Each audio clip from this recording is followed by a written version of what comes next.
Shabbat Shalom and good morning, Temple Beth-El. I hope this message finds everybody in good health. This week's Torah portion is entitled Chaye Sarah, the life of Sarah. And in fact, in the very first lines, Sarah actually passes away at the age of 127.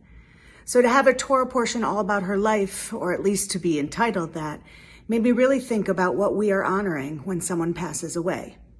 If you think about our mourner's Kaddish, Kaddish Yatom, the prayer that we say at the end of the service, I must tell you that if you look at the translation, the prayer doesn't mention death even once.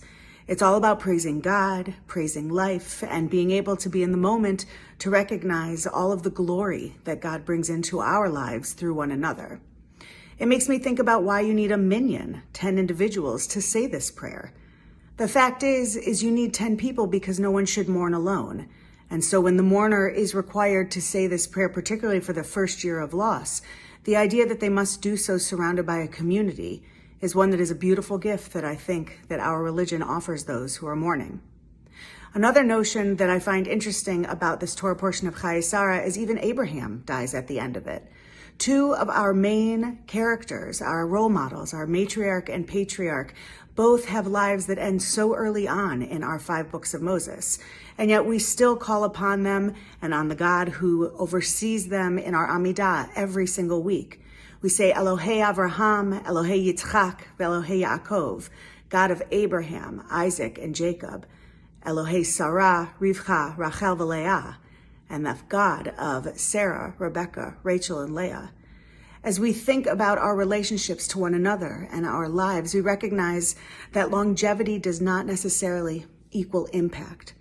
Although our matriarch and patriarch live well over 100 years, we do recognize that we don't live that long, but that the impact we make on one another is long-lasting.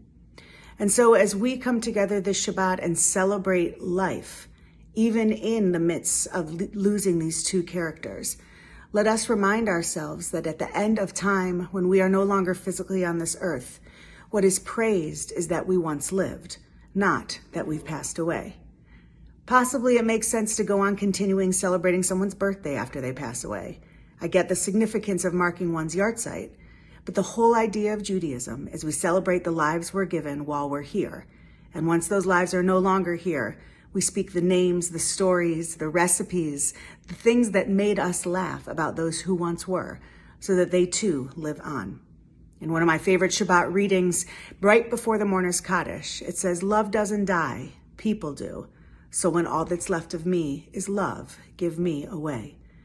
This Shabbat, I hope that you can think of all those who've come before us and celebrate what they've added to your life. Celebrate what they've added to who we are and how we exist in this world.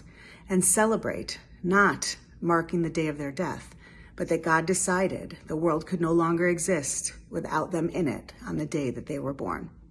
I hope that you'll join us tomorrow morning as we have a wonderful Benot Mitzvah where we call to the Torah Olivia Latham, Lily Latham, and Zoe David, 3 cousins who will all become our newest adult members of the congregation.